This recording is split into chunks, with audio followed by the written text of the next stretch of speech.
There is a place in the Nevada desert where the sky behaves differently than anywhere else on Earth. Pilots who have flown over it describe objects that move without sound, without exhaust, without any recognizable propulsion. Objects that accelerate from a dead stop to hypersonic speed in less than a second. Objects that vanish. For decades, the United States government had a single, consistent answer for every person who asked about these things. They called it WET, they called it pilot error, they called it mass hysteria. But inside the Pentagon, behind layers of classification and compartmentalization so deep that most senior officials didn't even know they existed, a very different conversation was happening, and the truth they were hiding was far stranger and far more dangerous than anyone outside those walls could have imagined. It didn't start with a press conference or a leaked document. It started with a pattern, a quiet, persistent, deeply unsettling pattern that U.S. military analysts had been tracking since at least the early 2000s. Nuclear facilities, aircraft carrier strike groups, restricted airspace over some of the most heavily defended installations in the world. Again and again, in classified incident reports that never reached the public, unidentified aerial phenomena were appearing in exactly the places they had no business being, not over empty fields, not in rural backwater towns, over nuclear weapons storage sites, over submarine bases, over active combat theaters in the Middle East, where American forces were operating under strict radio silence. Someone or something was watching, and the Pentagon knew. In 2007, a small, almost invisible program was quietly approved inside the Defense Intelligence Agency. It was called the Advanced Aerospace Threat Identification Program, AATIP. Its budget was hidden inside a larger defense appropriations bill, buried so deep that most members of Congress who signed off on the funding had no idea what they were authorizing. The man tasked with running it was a senior intelligence official named Luis Elizondo. What Elizondo and his small team began uncovering over the next several years would shake the foundational assumptions of American air defense, nuclear security, and national sovereignty. But what happened next shocked everyone. Rather than expanding the program, amplifying its resources, and treating it as the national security emergency that Elizondo believed it was, the Pentagon did the opposite. It shut the program down, quietly, without explanation.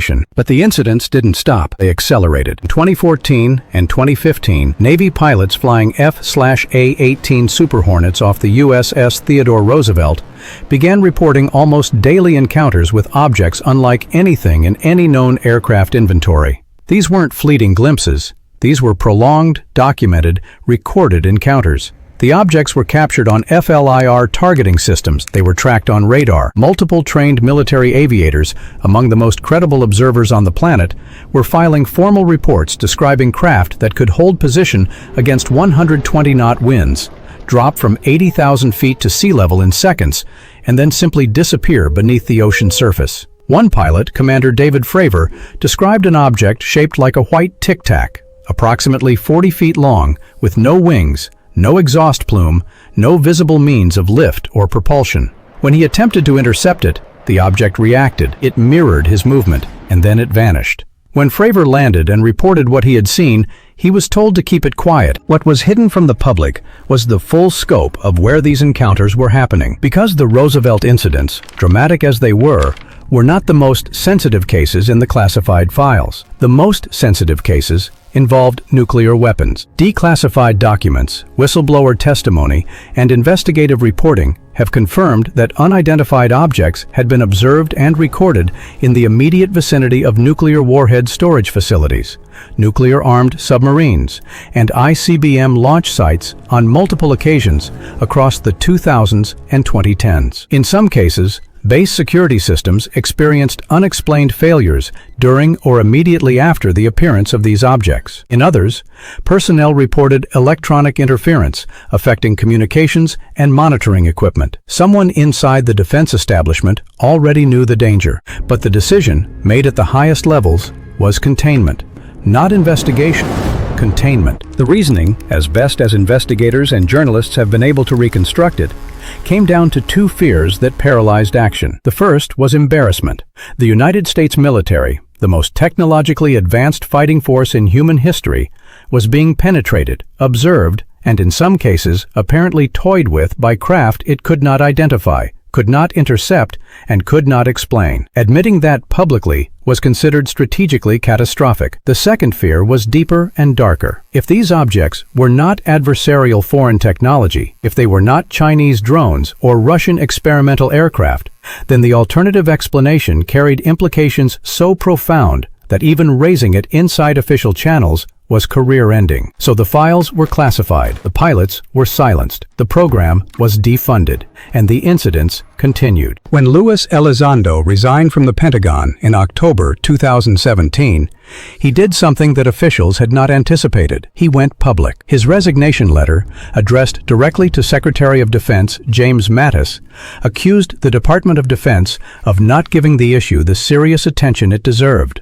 citing national security implications and bureaucratic opposition that had actively obstructed genuine inquiry. Weeks later, the New York Times published a bombshell investigation revealing the existence of AATIP, the Roosevelt Encounters, and the existence of recovered materials from unidentified craft that were being stored and studied at a facility in Las Vegas contracted by aerospace billionaire Robert Bigelow. The story detonated across every major newsroom in the world. The Pentagon's response was carefully calibrated. They confirmed the basics. They denied the details. They released 3 videos, and then they went quiet again. The 3 videos, known as FLIR 1, Gimbal, and Go Fast, were extraordinary.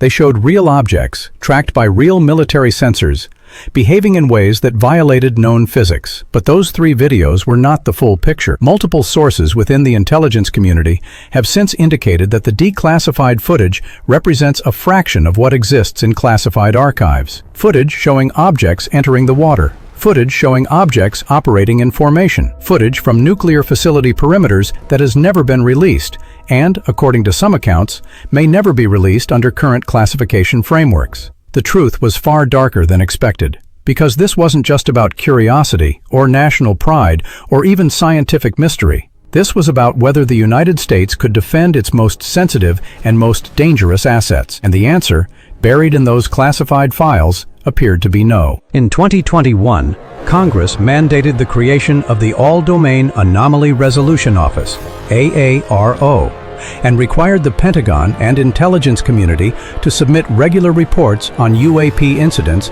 to congressional oversight committees. For the first time in decades, there was a legal obligation to take this seriously. But the early reports were met with immediate skepticism by the very legislators who had demanded them. Sources familiar with the classified briefings described senior officials providing information that contradicted what investigators had already uncovered through independent channels. Whistleblowers, protected under new congressional frameworks, began coming forward with accounts of deeply compartmentalized programs that AARO itself had not been granted access to. Programs so secret that even the office created to investigate UAPs was being kept in the dark about what the Pentagon already knew. In 2023, a former senior intelligence official named David Grush made a declaration under oath to the Intelligence Community Inspector General that the U.S. government was in possession of non-human craft and biological material recovered from crash sites, and that a covert reverse engineering program had been operating for decades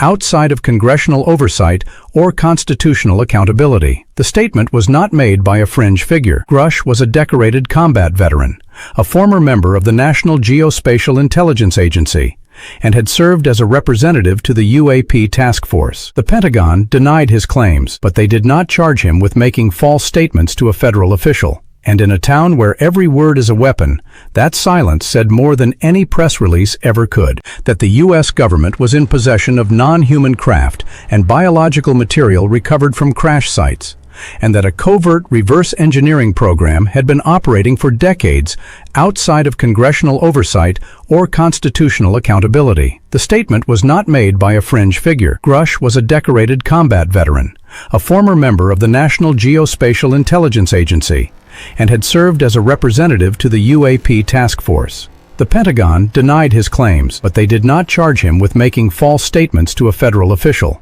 And in a town where every word is a weapon, that silence said more than any press release ever could. What remains locked inside those classified archives, we may never fully know. The incidents near nuclear sites, the recovered materials, the programs that answer to no oversight committee and operate outside the boundaries of the laws that govern every other function of American government. What we do know is this: for more than 2 decades, as ordinary Americans went about their lives, as pilots filed their reports and were told to stay quiet, as analysts compiled evidence and were told to look away, something was operating in the most restricted airspace on Earth. Something that the most powerful military in human history could not stop, could not explain, and chose, deliberately and repeatedly, not to tell you about. And somewhere in a facility that doesn't appear on any public record, in a program that has no official name, the question that changes everything may already have an answer. You just aren't cleared to hear it.